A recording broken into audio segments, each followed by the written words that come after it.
Hey team, it's going with Alex Toledo here at Kaseya Center after the Miami Heat lose to the New York Knicks, a game that was close throughout, but the Knicks pull away late. 44 points for Karl Anthony Towns overcomes a great performance by Tyler Herro, one of the best regular season games I've ever seen him play. This was not his fault, but not enough shot attempts again for Jimmy Butler and Bam Adebayo. Bam's strange start to the season continues, and there's just no way around this. Like, Bam's supposed to be a top 5 center in the NBA, so is Karl Anthony Towns when he's playing the position, and Cat dominated. He dominated everybody who guarded him tonight.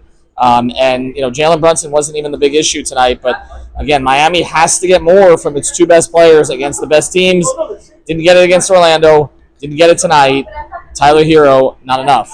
I thought they played a pretty good game. It was a really competitive game. I mean, the Heat in the third quarter, again, like the third quarter issues just continue. They got outscored by 13, and that's where things really changed. Went down 7 heading into the fourth quarter after being up double digits, I believe, at halftime. Like, it was just unfortunate. And I think, honestly, in my opinion, what was the biggest game changer, and I don't like to be like blame game guy, it's not all on one person because they could have won that game despite what I'm about to say, but the Thomas Bryant minutes versus Karl Anthony Towns. Yeah.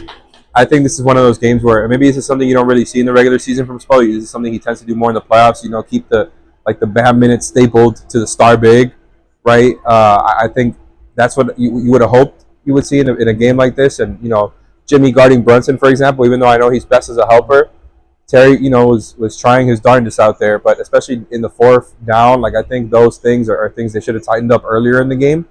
Having Jimmy on Brunson, I think, even though he didn't have a great game scoring-wise, was able to get going as a passer. I think 9 assists, 1 turnover for him.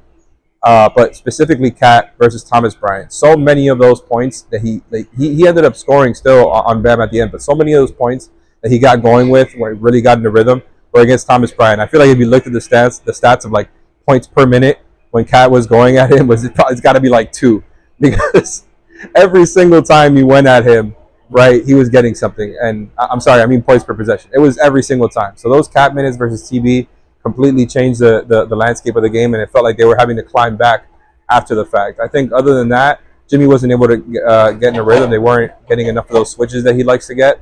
And yeah, the Bam thing continues. It feels like he's just kind of the one, left to fend for himself because he's not getting that many actions run for him. So it's going to be interesting to see how they address this going forward. Well, and they tried closing with Jaquez, then Jovic went in at the end of the game. I mean, again, the 2 games against weak teams, they did enough to win. The 2 games against good teams, they just let it go. I mean, they let it go later in the Knicks game than they did in the Orlando game, but kind of the same story. And now they go to Mexico City, play Washington, got to get a win there because then it's Sacramento and then that road trip.